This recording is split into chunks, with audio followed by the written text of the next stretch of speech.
Very good morning. Jai Shri Krishna Guru. Thank you for joining Sai Satcharita Parayan. Om Shri Guru Pyo Namaha, Om Shri Ganeshaya Namaha, Om Shri Saraswataya Namaha, Om Shri Guru Dattatreya Namaha, Om Shri Mahalakshmi Namaha. Guru Brahma, Guru Vishnu, Guru Devo Maheshwaraha, Guru Sakshat Parabrahma, Tasmai Shri Guruve Namaha. Shri Sai Satcharita, the life and teachings of Shirdi, Sai Baba. We'll continue from where we stopped yesterday. Chapter 48, the bestowal of grace upon a doubting devotee. My obeisance to Shri Ganesh, to Shri Saraswati and Shri Guru Maharaj, to the family deity, to Shri Sita Ramachandra. My most humble obeisance, I bow in reverence to the most venerable Guru, Shri Sai Nath. We stopped at verse 108. There's a new story which Baba is going to narrate to us. So let us listen to what the story is all about.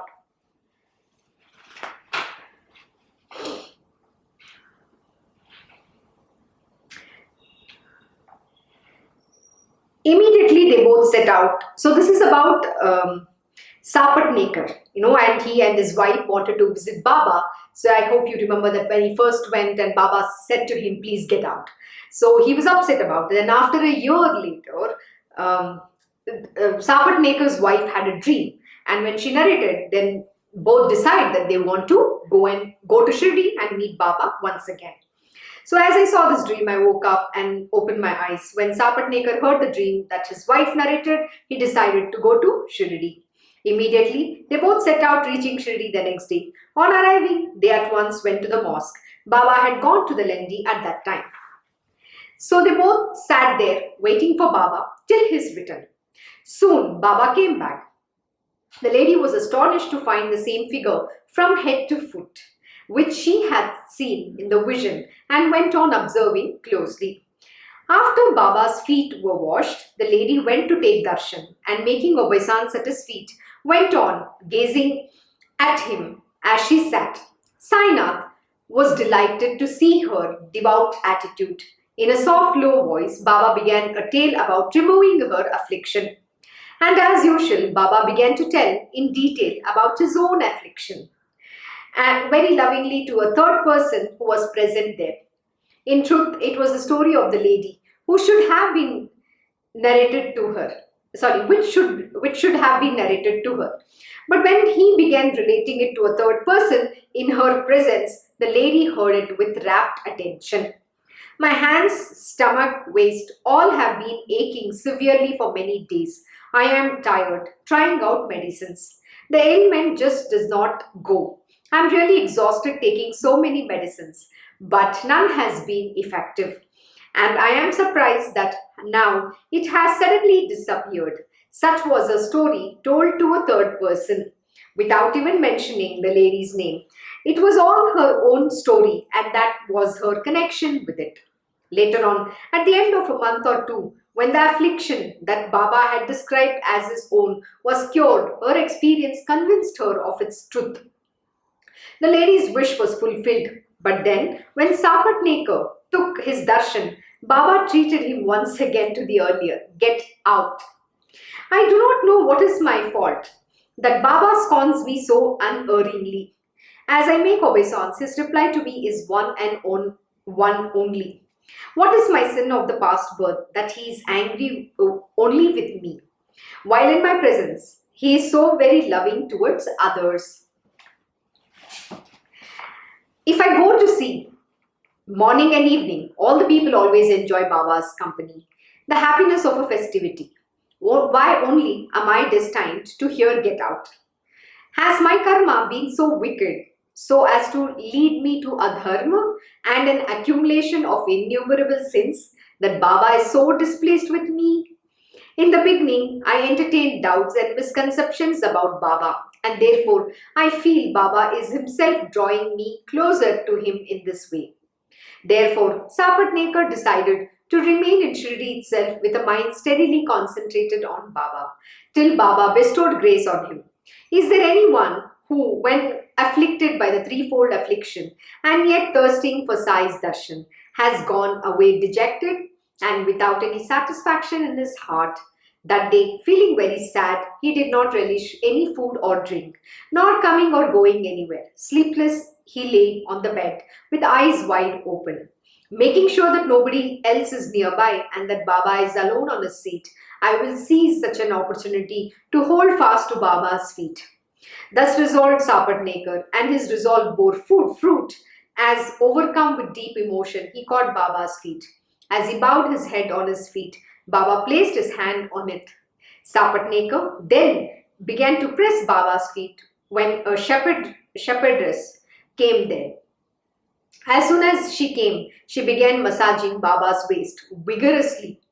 And as usual, Baba began talking to her. The marvel of that talk was that as Sapatnekar listened to it very carefully, he found all of it to be his own story, letter for letter. Though the shepherdess signified her attentiveness from time to time, vocally, yet Sapatnekar was filled with astonishment as he listened to his own tale. He was simply amazed. So, what does all this tell us? It is simply telling how the great master's ways are incomprehensible. We cannot understand how he wants to, teach someone of their faults or of their doubting mind. See, if you have some doubts about a real master in your mind, then you're never going to get that 100% grace from him until your doubt is resolved completely. Till you don't have absolute faith, complete surrender, unconditional pure love, and exclusive devotion, you cannot attain his grace. But so what Baba does here is to remove the doubts. He is making a way, that he's trying to teach Sapatnekar that with a doubting mind, you cannot attain the grace of the divine. On the contrary, by making him,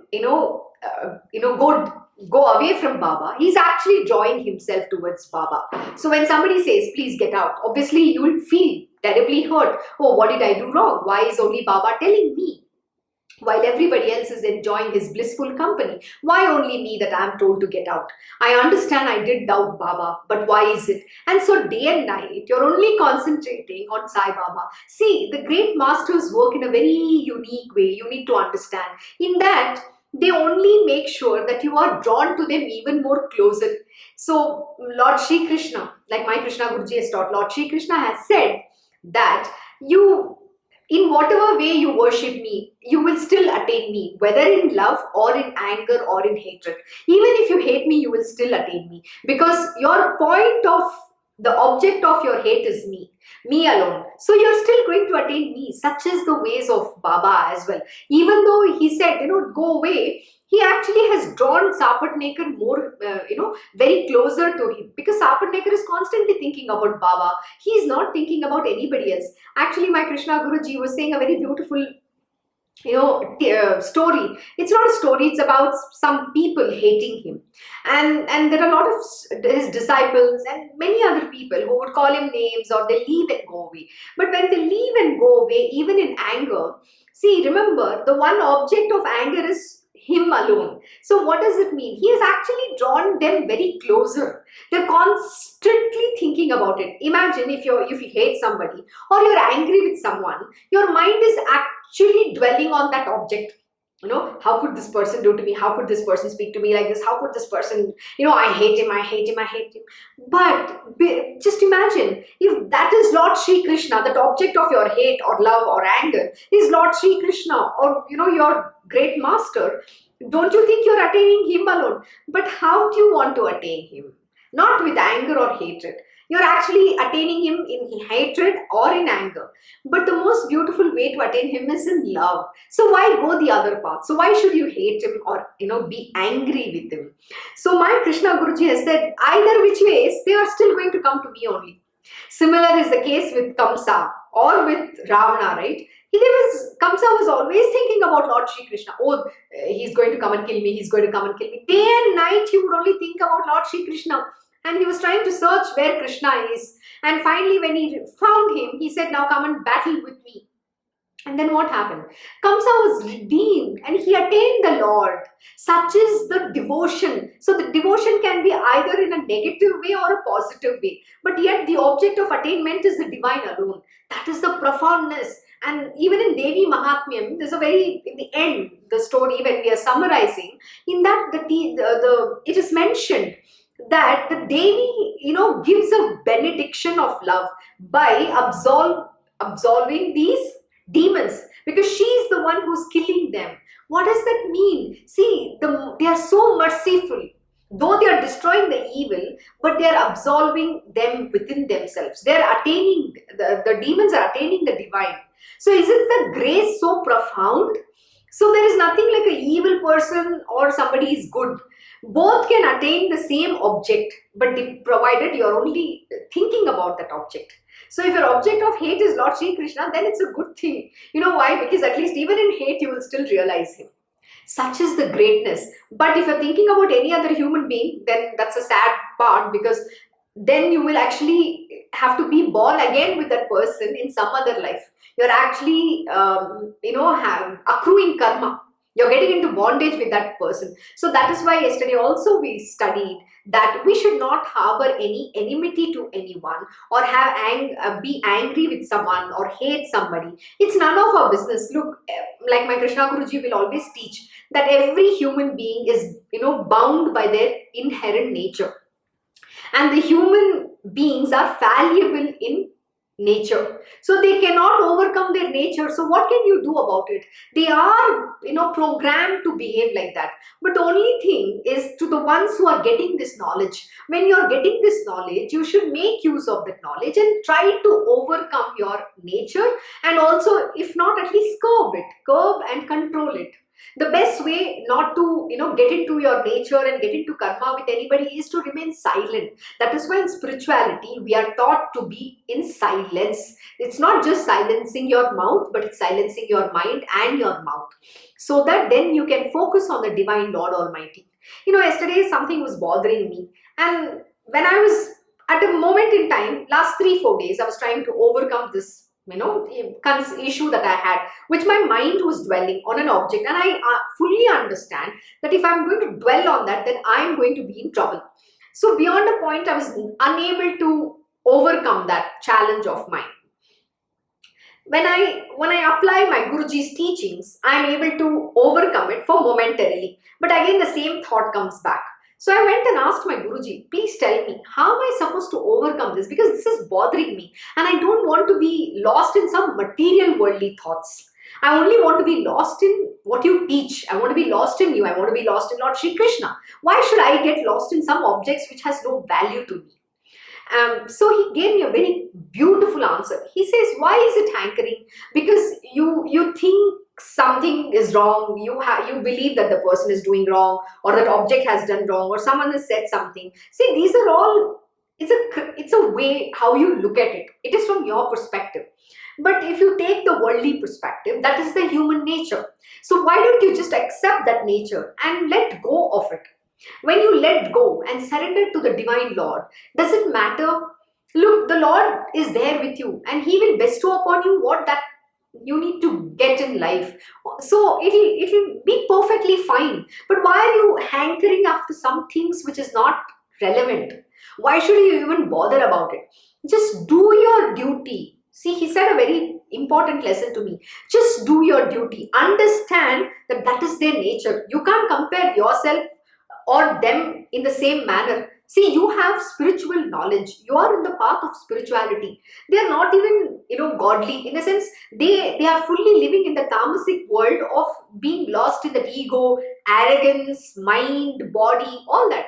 So what makes you think you are trying to compare yourself, or trying to expect that somebody has to say certain things in the right manner? It's never going to happen, because that is material world, and they don't even understand what does dharma mean, because everybody is living the way they were taught. Rather, they believe that is what is the right way to live. So we are not here to change anybody. So he said, let go and just focus your mind on what you study, on your God. That is what you have to, and bother about your own spiritual wheel. Don't get carried away into this. And he said, please understand, the reason why Sri Ram, even though as a Lord Almighty, when he manifested on this planet Earth, he knew exactly what is going to happen. He's Lord Vishnu himself. So what makes you think he didn't know? But don't you think when he manifested in the body, he had to go through the process? He had to, learn to, go to Vashishta Muni and learn the art of, fighting, how to be a righteous king, fighting the wars. He had to get trained in archery and different skills he had to acquire. And this very, that was amazing actually. And then he said something very, very profound. He said that he's Lord Vishnu himself, his Sudarshan Chakra is there. Doesn't he have to just think and the Sudarshan will go destroy Ravana or kill everything? Of course, but why should he not do that? And then I said, no, he's Sri Ram. And the tool of the weapon of Sri Ram is bow and arrow. Can you believe that? And then it was so amazing to understand. See, when you're coming in that form and that body, it has certain prescribed duties. The story is written in that format. So you have to follow that to the T. So we cannot think about, oh, why cannot somebody understand? So that is how it is meant to be. And he said, when you understand this truth, then you're not going to be swaying between right and wrong, good and bad. You understand that is the world of Maya. And you'll realize that I am not this body. I am this divine being. Why am I getting affected by what is being told to the body? So the conviction I am not the body has to be embedded within me, embedded within you, to understand that, look, I am not the body. So whatever people want to talk, let them talk. So it should not affect you at all. This was the profound truth which my Guruji imparted. Trust me. And after that I realized, oh yes, it's also fallible. Why am I bothered about it? I just need to focus in my world, focus in the growth of my spirituality, go deeper and realize myself. Focus on attaining my spiritual wheel and not get carried away in this material worldly samsara, the Maya, which will, snap into her entanglement, which will snap you into it, bind you, for eternity. Don't get carried away by Maya. And that's exactly what he gave the example of Sri Ram. He said, even as Ram, he's still, in the world of Maya, though he's Sri Ram himself. So that is the reason why when his wife goddess Sita, was kidnapped by Ravana, he did cry. So that was a bodily, it's a bodily expression that you have to enact. But that is not what it is. So even as this body, we have to play a role. We are here, everybody has got a part to play in this world. And this is the beautiful creation. The story is written by the Lord Almighty. And that is why he also takes part in his own, in his own story. See, he's the writer, he's the director, he's also an actor. He's the one who can even change the script however he wants. How cool is that? And then he comes, as a form. He's also a character. Sometimes he's not sometimes, all the time he's the hero in his own play. It's very beautiful. And he chooses different team members to, of his koteri to come and play different roles with him.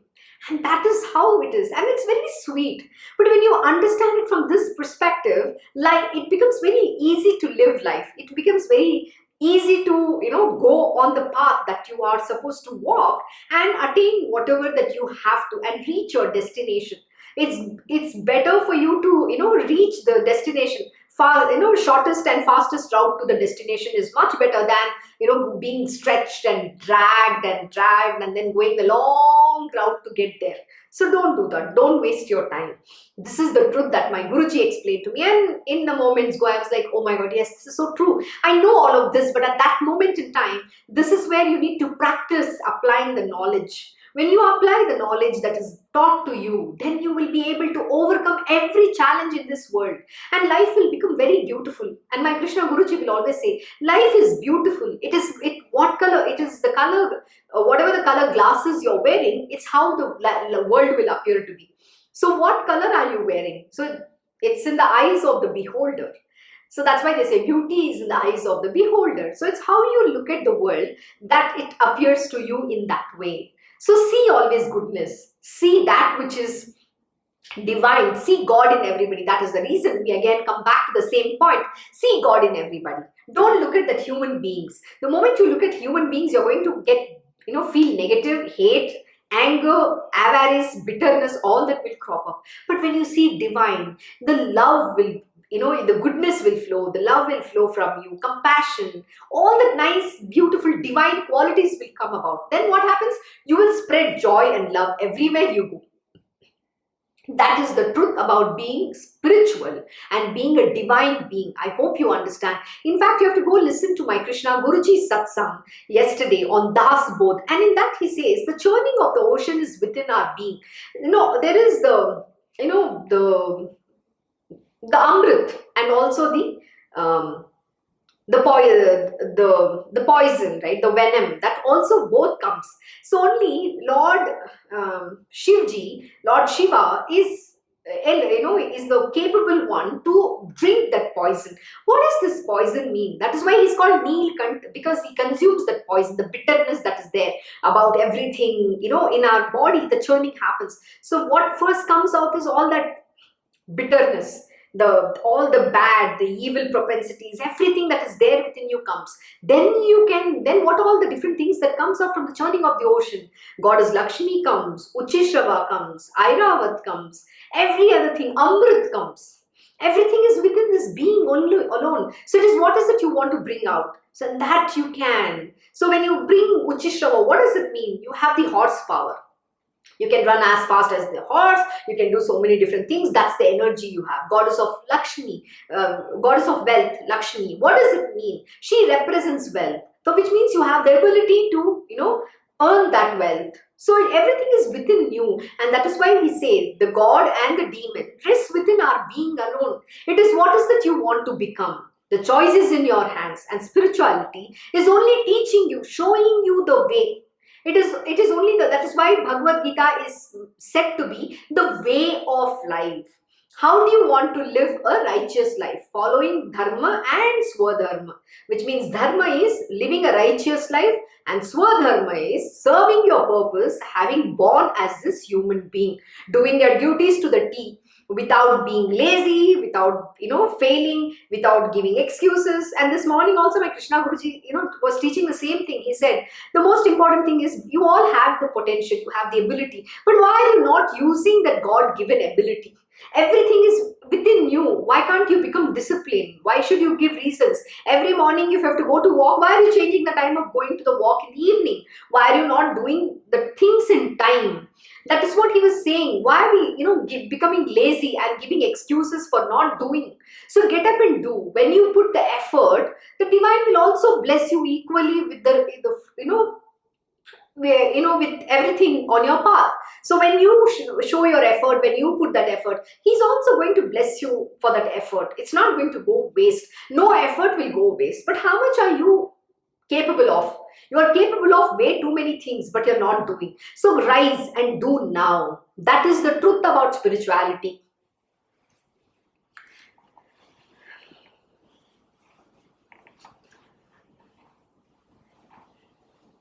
As soon as she came, as he bowed his head on his feet, that is Baba's feet, Baba placed his hand on it. Sapatnekar then began to press Baba's feet when a shepherdess, that we're doing here, came there.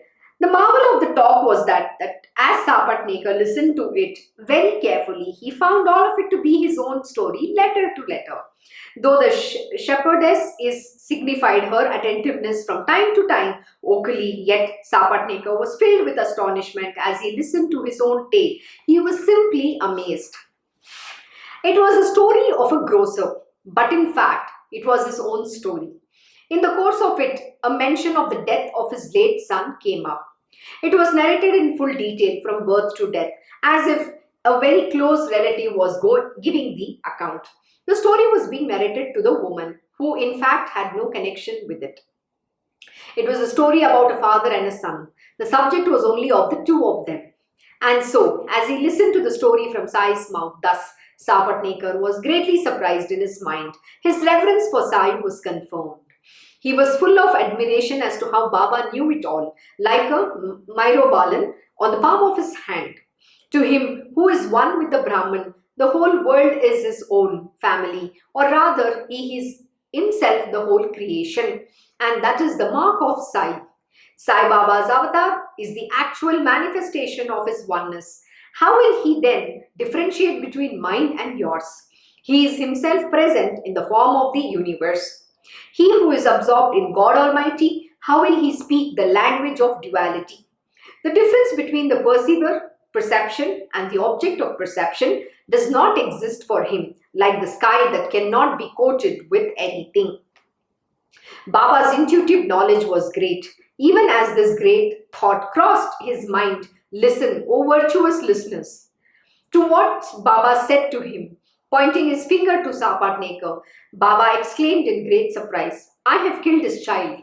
He says, he has made this accusation against me. If I kill people's children, then why does he come to the mosque and weep? All right, I will now do this. I will bring his child back as his son. Just as I gave that lady back her dead son, Ramdas, so will I bring back his son to him once again. On hearing this, Sapatnekar sat there waiting, his eyes fixed expectantly on Baba's face. Placing his hand on his head, Baba reassured him. He said, these feet are very ancient. All your care is removed. Have full faith in me. Soon you will be fulfilled. While pressing Baba's feet, when Sapatnekar heard Baba's sweet words, his eyes filled with tears, and he bowed at his feet in obeisance. The Ashtabhav choked him, and tears of joy sprang up in the eyes with which he washed Baba's feet, as he was overcome with love. Once again, Baba placed his hand on his head and said, be at peace. Then Sapatnekar returned to his place with a joyous heart. Naivedya was prepared, which he gave in the hands of his wife, and after the puja and aarti were over, he placed the plate in front of Baba. Then sprinkling water around the food plate and touching the eyes according to the ritual, he offered it to Baba. After first offering it to the 5 vital airs. Then, in keeping with the usual practice, as soon as Baba's hand touched it to indicate that he had accepted it, Sapatnekar felt happy. Then Sapatnekar pushed his way into the crowd of other devotees present there, who were both bowing at Baba's feet, and quickly made obeisance once again. And so, in the great rush, when Baba saw head banging against head, he calmly said to Sapatnekar, oh, why this salute upon salute repeatedly, done with reverence only once is quite enough. That was the night for Chavdi. With great love and fondness, Sapatnekar walked happily in front of the procession, staff in hand. But the listeners already know about this Chavdi procession. Hence, its repetition have been avoided for fear of lengthening the book. And just see Baba's Leela that night. Gazing at Baba, Sapatnekar felt that he was actually looking at Panduranga of Pandharpur.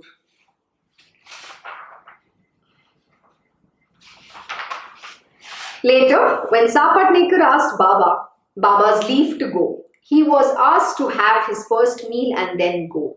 Without disobeying Baba in the least, he then went for darshan just before leaving. Suddenly, a thought crossed his mind. If Baba were to ask for dakshina, how can I comply with his wish? The money that he had with him was over, except for an amount enough to cover the fare. So if Baba were to give me dakshina, he made up his mind what to say. Even before he asked, I will place a rupee in his hand. If he asks again, I will offer one more. Thereafter, I will say to him that I do not have any more. I will say to Baba quite frankly that I have kept only what is necessary for the railway fare. With this resolve, he went to meet Baba. As per his resolve made earlier, when he placed 1 rupee on his hand, Baba asked for only one more, and when given, Baba said quite clearly, take this coconut and put it in your wife's lap. Then you may live peacefully and forget all your restless agitation. After 12 months had passed, a son was born to the couple. They then came back for darshan with their 8-month-old child. They placed the boy on Baba's feet. Oh, how wonderful is the Leela of these saints. Listen to this prayer with folded hands. Oh Sainath, how to repay your generosity, we know not. But we bow humbly at your feet. We poor creatures are mean and lowly. But please have mercy on us, the helpless ones, and may we always find refuge at your feet from now onwards. Awake or dreaming, numerous waves of thought arise in the mind, giving us no respite during the day or night. Therefore, draw us to you in worship. Later on, as the birth of that boy, Murlidhar, was followed by that of two more, Bhaskar and Dinkar, Sapatnekar was greatly pleased at heart. And so, when he bowed to the most compassionate Sai, and having steadied his mind and accomplished his purpose, Sapatnekar returned home with his wife. In the beginning, that intention in my mind was to narrate the story in brief, but it is Sainath who makes me narrate, and so it is that this book has become lengthy, surrendering to him totally. Hemad now indicates to the listeners the connection and the essence of the next story. And that story is far more exciting, fascinating than this, as to how the incomparable Sai satisfied the fond desire of a devotee who liked miracles. People extol Sai's virtues, but he who always likes to find fault will see only faults in him. Himself being interested in neither material nor spiritual desires, the sole object in his mind is to find fault. Sai Baba may be a saint, but I will not believe him unless I have personal experiences and he gives it to me. He who goes only to test finds his desires fulfilled too. This is the story in the next chapter. May the good listeners listen to it carefully. This is absolutely true. See, everybody believes in the great master or the sages and saint only when some miracles happen. Not just miracles. If you take the Sapatnekar's case, right? He blamed God, saying that you took away my child. Why do you think that Baba is going to take away somebody's child? Please understand, everything in this world is happening because of your own karma alone. So why are you blaming God or blaming the great gurus and the masters who are only there to save you? Save you from falling into further ditches of this karma, and yet you want to blame him? So this is what happens with a human being. And look at the great saints. They understand the desires and yet they will fulfill no matter, they know that they are further going to go into the ditch. That is why he says, we are poor creatures, lowly and mean. That is what they are accepting to be. But why not rise? Why not become good? That is the whole purpose of understanding the truth behind these leelas. The moral of the story is nothing but to give you that spiritual knowledge, the truth, the essence, that's the nectarine essence of the stories, and that you have to take it with you and apply in your own life. So with this, we finish this chapter. We'll continue the next chapter and see what happens with a doubting devotee who comes to test Baba whether he's real or not. No, this is again a very normal thing to do for many people. Even to my Guruji, my Krishna Guruji, there are a lot of people who want to come and test him out to see whether he's a real master or who he is. Please understand, you're nobody to test, and you're not coming here because you want to test him. Please understand, it is the Guru's grace who has brought you here only to grant you, that little grace on you, because he knows you're very fallen, already in the gutters. You're mean and lowly and there's no redemption for you. But it is Guru who blesses you and gives you that redemption, because they know that how much more low can you fall? You have already fallen to the rock bottoms. There is no more falling beyond that. All he can do is grant you his benediction so that you can rise above. Similarly, here Baba is also saying, what does he say here? He says that he who goes only to test finds his desire fulfilled too. Such is the marvel and greatness of these great gurus. So who do you think you are to come and test anybody? So let us see what happens in the next chapter. We'll be told, here ends the 48th chapter of Shri Sai Satcharita, called The Bestowal of Grace upon a Doubting Devotee, as inspired by the saints and the virtuous and composed by his devotee Hemad Pant. So we'll begin with the new chapter, chapter 49, Testing the Saint and Control of the Mind. Where the Vedas and Puranas are exhausted, praising the Sadguru in all his aspects, it is better than an ignorant one like me, who does not understand anything, should remain silent. In fact, to remain silent is to praise the Sadguru most truly. But Sai's virtues, one after the other, make me forget to keep silent. Blessed is Sai's incomprehensible Leela, on seeing which I just cannot remain silent. And as the palate savors sweet meats, I also remembered the listeners. So I took it into my head that I should include them in this feast too, which will double the pleasure of its sweetness. That is why this feast has become truly interesting and enjoyable. However delicious the sweet be in itself, but if the company of good, virtuous friends is not there, it will not be relished all by oneself, and its sweetness also fades. Fully satiated as Sai is in all his desires, he is the adornment of all the saints. Sai is to all his devotees the abode of peace and rest, who dispels the most difficult of delusions about the worldly life. His Leela is beyond all utterance, which my speech is unable to describe. How can I comprehend the incomprehensible skill and ingenuity of one who is himself inconceivable?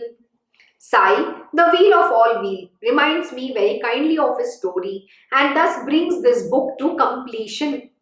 As one tries to sing of his greatness, who is powerful enough to be able to narrate it, and where Para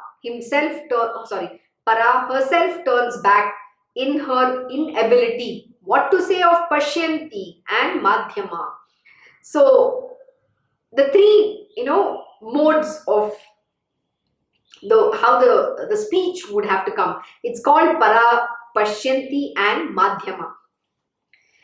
And there's also one more, it's called Vaikhari. And where all the three that do not open their mouths, then what to say of Vaikhari? But though I know this full well, yet my mind will not rest.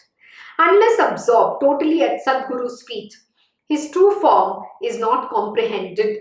Hence, one should pray for the bountiful grace of the saints who are themselves Sri Hari, God incarnate. To be fondly attached to the Guru's feet is our highest gain. Oh my God. You know what? I'm just getting tired day in and day out. Throughout this entire Sai Satcharita Parayan, we have learned one very important lesson. And that lesson is absolute devotion unto the lotus feet of your Sadguru. And the next most important thing is absolute devotion unto the lotus feet of your Lord Krishna. So that is what it is. Everything is mentioning Hari, Guru, Guru, Hari. That is what we have been learning. But does it even enter your brain? That's something you have to ask. And see, like my Krishna Guruji also keeps saying this, right? It is always in your hands. The self-effort is with you. Nobody else can come and walk this path for you. You yourself have to evolve. And that is only through self-effort. Nobody can give you from outside. To say, have faith unto the lotus feet of the Guru, surrender to him, hold at his feet, walk, be good, be righteous. The same thing is explained millions, billions, and trillion times. But we human beings, I keep saying this, our dog state. Who doesn't want to straighten out? It says in Hindi, kutte ka dum. To be fondly attached to the Guru's feet is our highest gain. May we develop a fondness for the company of saints and for their love in many forms. The attribute devotee does not become him who is filled with egoism attached to the body. Only he is a true devotee who is completely free from ego. Wherein lies the prestige of him who is stiff with pride at being a jnani. He has a false conceit of his greatness and is a home of hypocrisy. Please understand, when you meet these jnanis, they say that they are the knowers of Brahma, they are one, I am that I in them will destroy them. They can never attain Lord Shri Krishna. Please understand, Lord Shri Krishna is very clear. How do you attain him?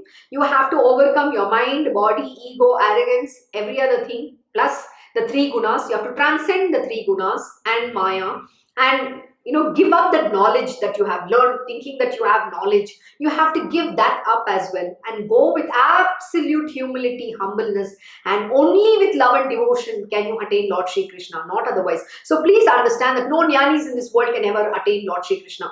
And it is very beautifully explained in one of my Guruji's satsang. And in that he's saying that nobody can know Lord Shri Krishna. The Lord Shri Krishna doesn't grant anybody the grace to know him. Only 1 in a billion can know him. That too, one small aspect of him. That's it. Because the word Krishna means secret, unknown to anybody. And first, you have to wear yourself out so much to attain him.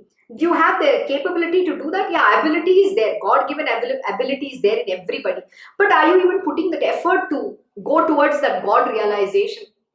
That is what he's interested in seeing. And everybody will say, oh, I love my Guruji so much. I will never leave and go. I will do this, I will do that. People just talk, empty words. My Guruji will keep saying this. It's always empty words. Don't talk in front of me because you don't know what can happen. So when Maya strikes, then, the same Guruji will become your villain. The same Guruji you will call names and you will leave and go away. So what is the guarantee? See, we just talk too much. That's why my Krishna Guruji will say silence. In this it is mentioned.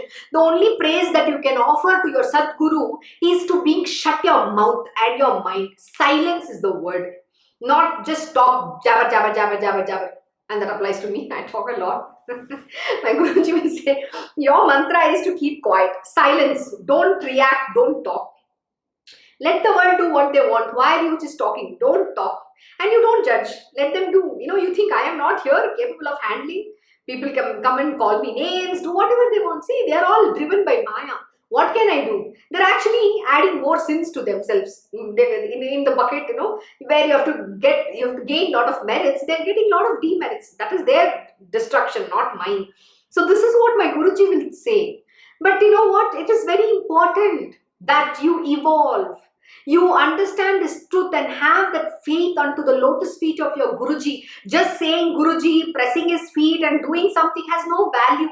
In this also Baba has very clearly explained, yeah, everybody will come and press his feet. Everybody will say, I am with you. I am serving you. Does it mean that they will attain him?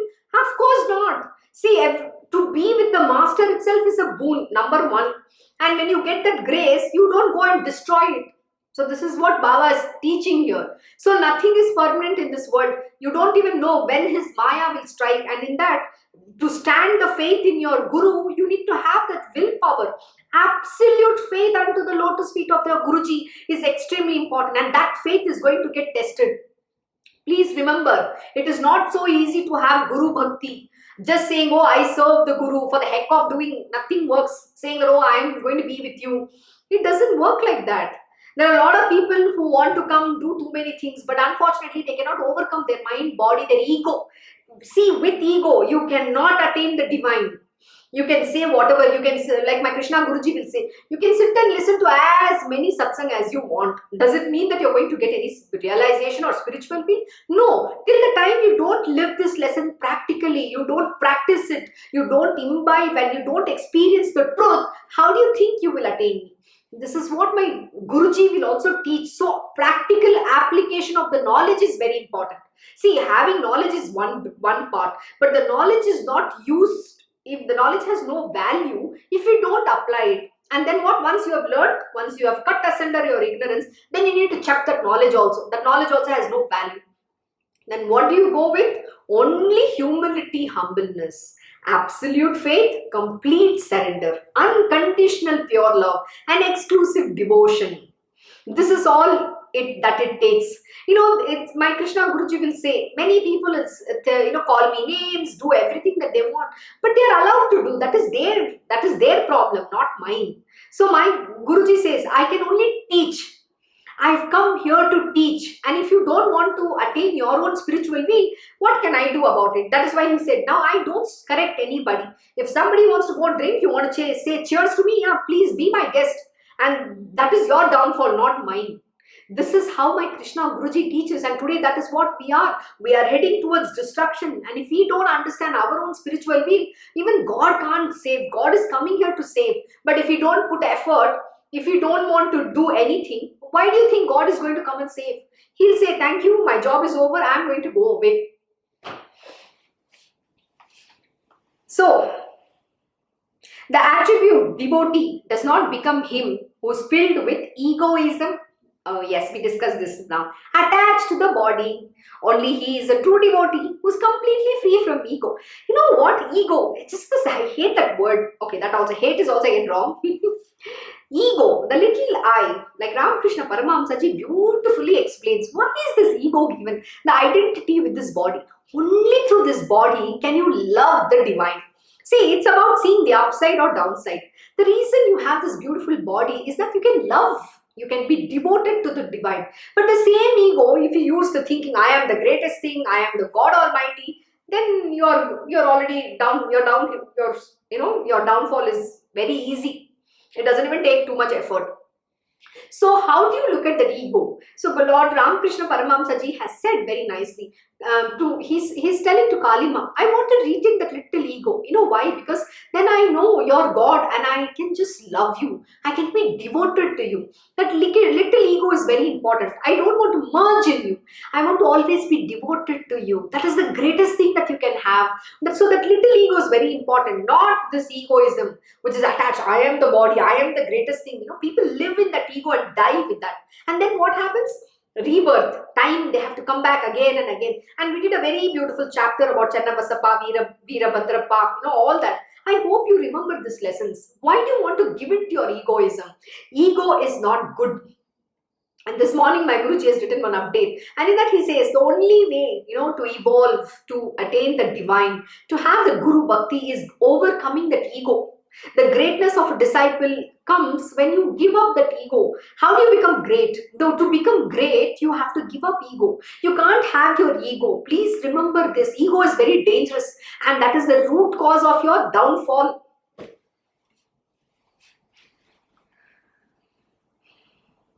Only he is a true devotee who is completely free from ego, wherein lies the prestige of him who is stiff with pride at being a jnani, has a false conceit of his greatness and is a home of hypocrisy. Oh my God. Do you think I have to explain this? I have talked about this endlessly through different chapters in which Baba has given the same lesson over and over and over again.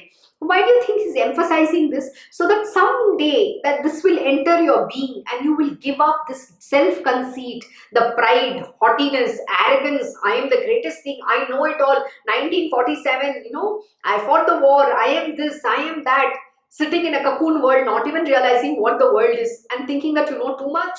Come on, you are not going to go anywhere. This is exactly what my Krishna Guruji says. It's very sad. We can only feel, we have to only we can only show compassion with them because God, they don't know what they are doing. They're ignorant being. We just have to say, forgive them, Father. That is what Jesus Christ also said. At the end of the day, the human brain doesn't function. But you know what? It functions in one very interesting thing. Just ask them to back answer you and talk whatever comes to their mouth. They will do that. They will try to say, oh, you should only talk to me in this manner. Oh, why can't you talk to me sweetly? Why should you tell me in this manner? Oh, really? That and all, they have big mouth. They will open their big mouth and talk. They will do all sorts of tactics and they will show their anger. They will show which gutter they come from actually. They have all that. But the same thing, when you're, like my Krishna Guruji will use these words, when you're caught with your pants down, then your mouth doesn't have words to speak. That time it wants to hide. Oh, really? And it doesn't even know how to say sorry. That word sorry doesn't come from your mouth. Such is how the human creatures are. They don't even want to say sorry when they have committed a grave sin. And it takes a lot of effort to say sorry. But you back answer, they will be very good in giving back. Even though they are at fault. This is the reality of life. This is what the ego and false conceit and pride and everything else does in you. Please beware. And this is your downfall if you do this. Baba is saying here, it's not me. And this lesson is for everybody. It's not just for me or you. Everyone who's listening or not listening, this lesson applies to every human being. Those unfortunate ones who do not sing the glory of their own Guru, do not listen to it, though able to hear, they are foolishness personified indeed. I don't think I want to explain this. I hope you understand. This is simple English. Penance is higher than pilgrimages, vows, sacrifices or charity. But worship of Hari, God, is even higher, while meditating on one's Guru is the highest of all.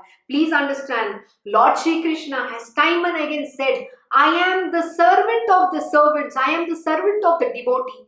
I touch the disciples and the devotee who has surrendered unto the lotus feet of their Guru. Lord Shri Krishna says this, because I am the very essence of the Guru. Know that the Guru and me are not different. When you have surrendered unto the lotus feet of the Guru, I touch the feet of such devotees and disciples. This is the mark of what Lord Shri Krishna has said. How do you respect a Guru? Here it is again, Baba has emphasized and explained it once again. So please understand and don't disrespect the Guru. Penance is higher than pilgrimages, vows, sacrifices, or charity. But worship of Lord Hari is even higher. While meditating on one's Guru is the highest of all. And here, there are a lot of people who will come and do whatever they feel like. They don't even understand, first of all, what is spirituality. They don't understand why we are doing some things. And people want to use their mind and question. Instead of coming here with humility to learn, people want to question the ways. Yeah, you question, but question in humbleness and humility, not with your ego and arrogance. Please, you can, my Krishna Guruji will very nicely say to people, this door of Krishna Ashram is open. Anybody can come and anybody can go. But when you come in, please leave your ego, arrogance, everything that you think you know, the I know, and your chappal outside, and then only enter this place. And he says the same thing to us. If you think you have too much ego, this door is open, please get out. I have not invited anybody. Anybody is free to come and they are free to walk. I am not holding anybody. There are a lot of people who come and threaten my Guruji. Oh, I am going to go away. I am not fit for. Please get out. You think what? We are all dependent on you? Please get out. This door is open. Don't come and show your, antics and tantics over here. This is not some fun, your material worldly behavior that you bring here. This is an ashram where Lord Shri Krishna lives, and everything that we follow is Lord Shri Krishna's way alone, the way of life. Bhagavad Gita. That is what we live and breathe. Sai alone is the meditation of his devotees. He alone is their puja of gods and goddesses. He is their secret treasure too, which they have to guard carefully, but not like a miser. Sai alone is the meditation of his devotees. He alone is their puja of gods and goddesses. He is their secret treasure too, which they have to guard carefully, but not like a miser. Please remember, he is the only thing that you have to live, breathe, sleep, eat, worship, everything. And if you can't do this, then there is nothing that you have to attain. You are going to be in your material world, be born again and again and again because of your karma and get lost in that world of Maya. Once in a while, I might feel lazy, but Sai, the dweller of my heart, knows no laziness. If I forget about the story, he reminds me at the right time. Absolutely. Sai is not a lazy. We human beings, though God lives within us, we say we are divine being, we are spiritual being, yet we are given into laziness. What is laziness? Tamas, inertia. Lord Mahishasura rules. And that's exactly what my Krishna Guruji says. Why are you not going for walk in the morning? So what if it is cold? Are you going to die? Yeah, it might rain. Take an umbrella and go. What makes you think you're incapable? Why are you falling prey to your body? That letharginess, inertia. That is tamasic. The demon Mahishasura is rising in you. Why can't you just destroy? Be that Mahishasur Mardini and go ahead. Become divine. Awaken. Empower yourself and don't fall into this tamasic, tendencies. Where I to say that I will rest for a moment, yet my writ does not run here. For suddenly such a story is inspired from within, that I am compelled to take up the pen in my hand, to narrate to his devotees so many of his marvelous stories, and also for my own good. He has induced me to write this Satcharita. As it is, the stories of a saint are composed and written by himself alone. For unless inspired by him, they become dull and uninteresting at every step. Absolutely. See, the great divine beings, they themselves get it written. We are only an instrument. But lifting the bow and arrow and shooting is in our hands. If I don't open my book, if I don't take the pen and start writing, nothing will get written. So the doership means I have to do. I have to put the effort. What gets written, the end result is never in my hands. However, most compassionate that Sainath is, he has entered my heart and has got his book written, fulfilling also my innermost wishes. When the tongue ceaselessly repeats Shri Sai Nam, the Charit, The chitta, mind, contemplates on his words, and the manas, heart, meditates on his divine form. It brings me complete satisfaction. He on whose lips Shri Sai's name is present all the time and in whose heart dwells a deep love for Shri Sai, and the karma that he performs is only for Sai. To such a one, Sai is greatly indebted. Please understand, he on whose lips Shri Sai's name is present all the time, and in whose heart dwells a deep love for Shri Sai. And the karma means every job, everything that he performs is only for Sai alone. To such a one, Sai is greatly indebted. You are only here, an instrument in the hands of the divine. You are only serving his purpose. You are not doing it for your own gratification, sense gratifications. There is no other means than this to snap the ties of worldly life. Sai's story is most purifying. Reading it or listening it always brings great satisfaction. Make a pradikshana round him on your own feet. Listen to the narration of his Satcharita. Embrace him with love and have his darshan with your eyes. Prostrate before him in obeisance. Lower your head on his feet. Let the tongue repeat his name and the nose inhale the fragrance of his nirmalya. Now, to pick up the threads from the previous story, a promise has been made to the listeners in the last chapter that I will narrate the story of a devotee who was fond of miracles. Himself not being interested for any material or spiritual desires and having no awareness of the saint's spiritual powers, he distrusts their description given by anyone else. When friends related stories of Sai, he listened but with a view to find fault. Unless supported by direct self-experience, he would not accept anything in the world. So we are already at the end of the hour. I don't want to start this new story. I will start, at the next week. So with this, I end today's chapter. I hope you enjoyed today's lesson. Have a wonderful day and wishing you all a very happy weekend. Om Shri Mahaganapate Namaha. Om Shri Gurudev Datta. Om Shri Sachidananda Sadguru Sainath Maharaj Ki Jai. Om Namo Bhagavate Vasudevaya. Digambara Digambara Shripad Vallabha Digambara. Om Shri Krishna Guru Natha Shri Guruve Namaha. Om Devi Durgaya Namaha. Om Shri Krishna Arpanam Namastu. Krishnam Vande Jagat Gurum.